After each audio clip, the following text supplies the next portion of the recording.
আজকের প্রধান সংবাদে থাকছে দিনের সব বড় খবর, ব্রেকিং নিউজ এবং গুরুত্বপূর্ণ আপডেট একসাথে।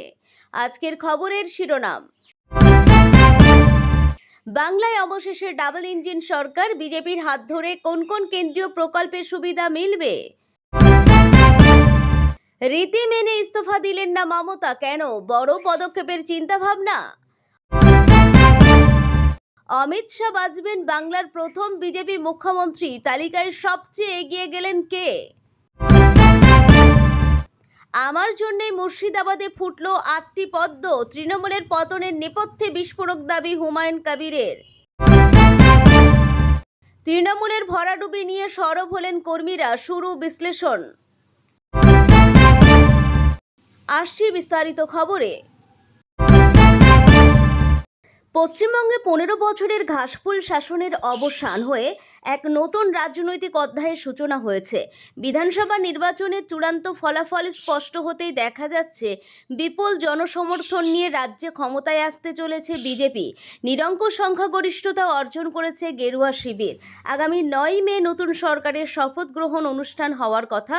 তবে মুখ্যমন্ত্রী পদে কে বসবেন তা নিয়ে যেমন জল্পনা চলছে, তার থেকেও বড় আলোচনা শুরু হয়েছে রাজ্যের সাধারণ মানুষের জন্য আগামীর দিনগুলিতে কোন কোন কেন্দ্রীয় প্রকল্পের দুয়ার খুলে যেতে চলেছে। দীর্ঘদিন ধরে রাজ্যের বিদায়ী শাসক দল কেন্দ্রের বিরুদ্ধে বকেয়া টাকার দাবিতে সরব ছিল।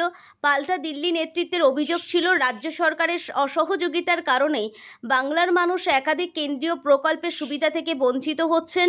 এখন রাজ্যে ডাবল ইঞ্জিন সরকার প্রতিষ্ঠিত হওয়ায় সেই অচলাবস্থা কাটবে বলে মনে করছে ওয়াকিবহাল মহল। বিশেষ করে স্বাস্থ্য, আবাসন এবং কর্মসংস্থানের ক্ষেত্রে একগুচ্ছ কেন্দ্রীয় প্রকল্প রাজ্যে পুরোদমে চালু হতে পারে। এক নজরে দেখে নেওয়া যাক কোন কোন প্রকল্পে সুবিধা পেতে পারেন রাজ্যের সাধারণ মানুষ। বাংলার মানুষের জন্য সবচেয়ে বড় সুখবর হতে চলেছে আয়ুষ্মান ভারত বা প্রধানমন্ত্রী জন আরোগ্য যোজনা। এই প্রকল্পের মাধ্যমে প্রতিটি পরিবার বছরে 5 লক্ষ টাকা পর্যন্ত বিনামূল্যে চিকিৎসার সুযোগ পাবে। প্রধানমন্ত্রী নরেন্দ্র মোদী স্বয়ং এই বিষয়ে বড় ঘোষণা করেছেন। তিনি জানিয়েছেন, বাংলার নতুন সরকারের প্রথম মন্ত্রিসভার বৈঠকে এই প্রকল্পকে সবুজ সংকেত দেওয়া হবে। প্রধানমন্ত্রী আবাস যোজনার কাজ রাজ্যে অনেকটা এগিয়ে থাকলেও বিগত দিনে বারবার দুর্নীতির অভিযোগ উঠেছে। নতুন সরকার আসার পর গ্রামীণ ও শহরে এলাকায় ঘর তৈরির এই কাজ আরও স্বচ্ছতা ও দ্রুততার সঙ্গে সম্পূর্ণ হবে বলে আশা করা হচ্ছে। পাশাপাশি বাংলার মৎস্যজীবীদের আর্থিক অবস্থা ফেরাতে প্রধানমন্ত্রী মৎস্য সম্পদ যোজনা কার্যকর করা হবে। এর ফলে মৎস্যজীবীরা সরাসরি আর্থিক সহায়তা, বীমা এবং আধুনিক মাছ ধরার সরঞ্জাম পাবে। জলজীবন মিশন এর অধীনে রাজ্যের প্রতিটি গ্রামীণ পরিবারে ট্যাপের মাধ্যমে পানীয় জল পৌঁছে দেওয়ার লক্ষ্যমাত্রা নেওয়া হয়েছে। সংসদীয় তথ্য অনুযায়ী এর আগে বরাদ্দ হওয়া অর্থের একটি বড় অংশ নথি বা প্রস্তাবের জটিলতায় পড়ে অপব্যবহৃত ছিল। নতুন সরকার সেই বাধাসমূহ কাটিয়ে দ্রুত পাইপলাইনের কাজ শেষ করবে বলে মনে করা হচ্ছে। শিক্ষার মানোন্নয়নের বিশেষ গুরুত্ব দেওয়া হচ্ছে। বাংলার হস্তশিল্প কারিগরদের দীর্ঘদিনের অভাব অভিযোগ মেটাতে পিএম বিশ্বকর্মা যোজনা এক বড় হাতিয়ার হতে চলেছে। তাঁতি, কুমোর, কামার থেকে শুরু করে গ্রামীণ কুঠির শিল্পের সঙ্গে যুক্ত দক্ষ শ্রমিকরা এই প্রকল্পের মাধ্যমে উন্নত প্রশিক্ষণ ও আধুনিক যন্ত্রাংশ পাবেন। এতদিন এই শ্রেণীর মানুষরা যে সরকারি সুবিধার আওতায় বাইরে ছিলেন, এখন সরাসরি কেন্দ্রের সহায়তা তাদের হাতে পৌঁছবে। সব মিলিয়ে রাজনৈতিক এই পালাবদল বাংলার সাধারণ মানুষের আর্থ-সামাজিক জীবনে কতখানি ইতিবাচক প্রভাব ফেলে, এখন সেটাই দেখার। তিনি এখন প্রাক্তন, যদিও ইস্তফা দেননি এখনও, কিন্তু বিধানসভা নির্বাচনে গেরুয়া ঝড়ে পর্যুদস্ত হয়ে তার দল। তিনি নিজেই ভবানীপুর বিধানসভা কেন্দ্র থেকে পরাজিত হয়েছেন। মমতা বন্দ্যোপাধ্যায় এখন বিধায়কও নন, মুখ্যমন্ত্রীও নন। আইন বলছে সরকার পতন নিশ্চিত হলেই মুখ্যমন্ত্রীর ইস্তফা দিতে হয়। সেক্ষেত্রে এখনও ইস্তফা না দিয়ে কি রীতি ভাঙলেন মমতা? এই নিয়ে জোর বিতর্ক শুরু হয়েছে রাজ্য রাজনীতিতে। 2011 সাল ঠিক সেইবারও পরিবর্তনের হাওয়া উঠেছিল বাংলায়। মমতা বন্দ্যোপাধ্যায়ের নেতৃত্বে তৃণমূলের সরকার গঠন হয়েছিল পশ্চিমবঙ্গে। সেইবারও দেখা গিয়েছিল ভোট গণনা বা ফল ঘোষণার দিনই মুখ্যমন্ত্রীর পদ থেকে ইস্তফা দিয়েছিলেন বুদ্ধদেব ভট্টাচার্য। 2026 সালে আরও একটা পরিবর্তন। গতকাল ভোট গণনার কিছু সময়ের পর বিজেপির জয় নিশ্চিত হতে বুদ্ধদেবের মতো ইস্তফা দিতে যাওয়ার কথা ছিল মমতারও, কিন্তু দেখা গেল তিনি ছুটলেন শাখাওয়াত মেমোরিয়াল গণনা কেন্দ্রে। সেখান থেকে বেরিয়ে তিনি অভিযোগ করলেন ভোট লুট করা হয়েছে। আজ 1 এখনও ইস্তফা দেননি মমতা। কেন মমতা ইস্তফা দিলেন না, সেই নিয়ে একাধিক প্রশ্ন উঠতে শুরু করেছে। তাহলে কি অন্য কোনো পথে হাঁটার পরিকল্পনা রয়েছে? তিনি কি আদালতের দ্বারস্থ হবেন? কারণ মমতা বন্দ্যোপাধ্যায় অভিযোগ করেছেন বিজেপির জয় অনৈতিক, 100 আসন চুরির কথা হয়েছে। সেই অভিযোগ তুলে আদালতে যেতে পারেন তিনি। রাজনৈতিক সমালোচকরা বলছেন মমতা বন্দ্যোপাধ্যায় কি পরাজয় মানতে পারছেন না। এদিকে আজ বিকালেই বৈঠকে বসতে চলেছেন মমতা বন্দ্যোপাধ্যায় ও অভিষেক বন্দ্যোপাধ্যায়। ওই বৈঠকে ইস্তফা বা তাঁর পরবর্তী পদক্ষেপের বিষয়ে জানাতে পারেন বলে চর্চা চলছে। রীতি মেনে ইস্তফা না দিলে কি রাজভবন কোনো পদক্ষেপ করতে পারে? যে দল সংখ্যাগরিষ্ঠতা নিয়ে সরকার গঠন করবে তাদের আমন্ত্রণ জানাবেন রাজ্যপাল। কিন্তু তার আগে মমতা বন্দ্যোপাধ্যায় যদি ইস্তফা না দেন তার বিরুদ্ধে কি পদক্ষেপ করা যায় সে নিয়েও চিন্তা ভাবনা করছে রাজভবন। পশ্চিমবঙ্গে বিশাল নির্বাচনী জয়ের পর বিজেপি এখন রাজ্যের পরবর্তী মুখ্যমন্ত্রী নির্বাচনের বিষয়ে সক্রিয় আলোচনা চালাচ্ছে। এই গুরুত্বপূর্ণ নেতৃত্ব নির্বাচনকে দলটি অত্যন্ত গুরুত্ব দিচ্ছে। কেন্দ্রীয় স্বরাষ্ট্রমন্ত্রী অমিত শাহকে পশ্চিমবঙ্গের কেন্দ্রীয় পর্যবেক্ষক হিসাবে নিযুক্ত করা হয়েছে। ওড়িশার মুখ্যমন্ত্রী এই রাজ্যের দ্বিতীয় পর্যবেক্ষক হিসাবে দায়িত্ব পালন করবেন। এদিকে অসমের জন্য সিনিয়র দলীয় নেতাদেরও পর্যবেক্ষক নিয়োগ করা হয়েছে। বর্তমানে পশ্চিমবঙ্গের মুখ্যমন্ত্রী পদের জন্য 3 জন মূল প্রার্থীর মধ্যে তীব্র প্রতিদ্বন্দ্বিতা চলছে। কেন্দ্রীয় নেতৃত্ব রাজ্যের চলমান বৈঠকগুলির উপর কড়া নজর রাখছে, যেখানে স্থানীয় নেতারা পরবর্তী পদক্ষেপ নিয়ে আলোচনা করছেন। এই নির্বাচন প্রক্রিয়া তদারকি করতে স্বরাষ্ট্রমন্ত্রী শাহ আগামী 24 থেকে 48 ঘন্টার মধ্যে কলকাতায় পৌঁছানোর কথা। নির্বাচনী সাফল্যে অবদান রাখা প্রার্থীদের দল মূল্যায়ন করায় চূড়ান্ত সিদ্ধান্তের জন্য প্রবল আগ্রহ রয়েছে। শ্রমিক ভট্টাচার্য, দিলীপ ঘোষ, শুভেন্দু অধিকারী, অগ্নিমিত্রা পাল, রূপা গঙ্গোপাধ্যায় সহ একাধিক নাম জেতার পর থেকেই বিজেপি মহলে ঘোরাফেরা করছে। তবে অমিত শাহের বিশেষ ঘনিষ্ঠ শুভেন্দু অধিকারী, ফলে শাহের হাতে মুখ্যমন্ত্রী বাছার দায়িত্বভার এসে পড়ায় শুভেন্দু যে সবচেয়ে এগিয়ে গেলেন দৌড়ে তা নিশ্চিত করেই বলা যায়। বাংলার মুখ্যমন্ত্রী হওয়া এখন শুভেন্দু অধিকারীর জন্য বোধহয় শুধু সময়ের অপেক্ষা। 2026 সালের বিধানসভা নির্বাচনে পশ্চিমবঙ্গের রাজনৈতিক মানচিত্রে সবচেয়ে বড় চমক দেখালো মুর্শিদাবাদ জেলা।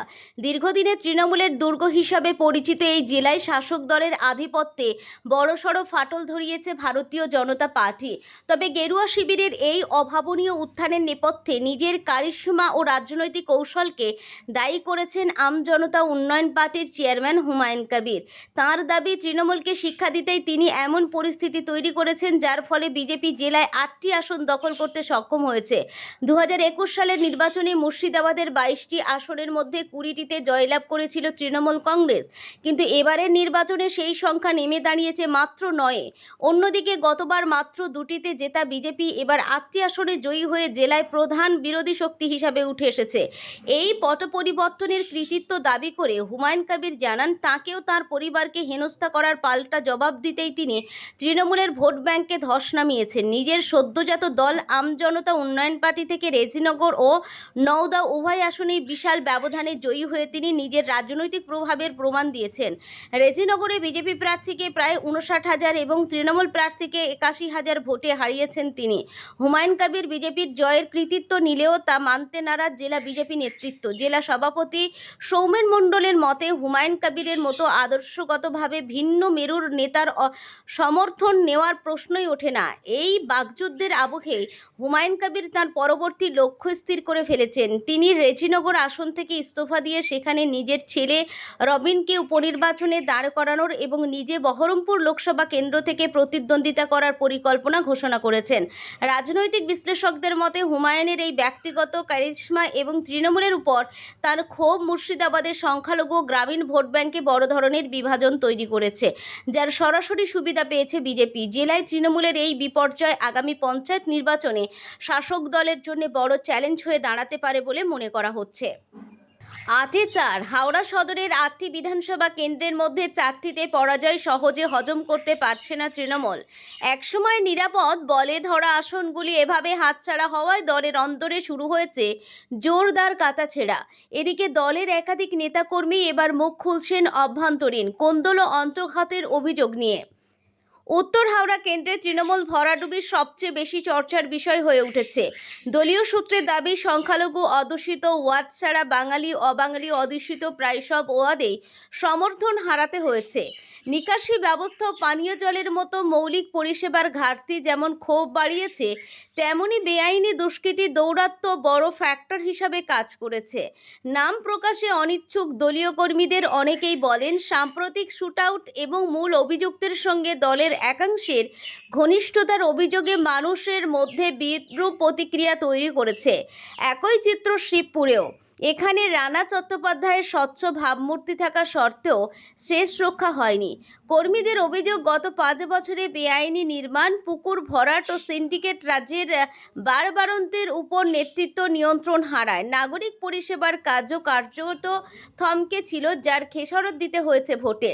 বালিতে পরাজয়ের কারণ হিসাবে নাগরিক পরিষেবার বেহাল দশায় সবচেয়ে বড় ইস্যু বলে উঠে এসেছে।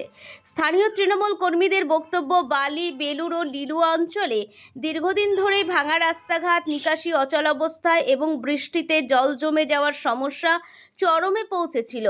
বহু এলাকায় নিয়মিত পানীয় জলের সংকটও মানুষের ক্ষোভ বাড়িয়েছে।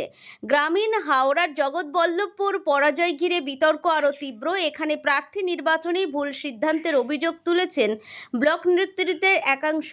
সাংবাদিক সম্মেলনে পঞ্চায়েত সমিতির সভাপতি রঞ্জন কুণ্ডু দাবি করেন, অর্থের বিনিময়ে প্রার্থী পদ দেওয়া হয়েছিল। আগে বিধায়ককে প্রার্থী করা হলে এই ফল হয়তো হতো না।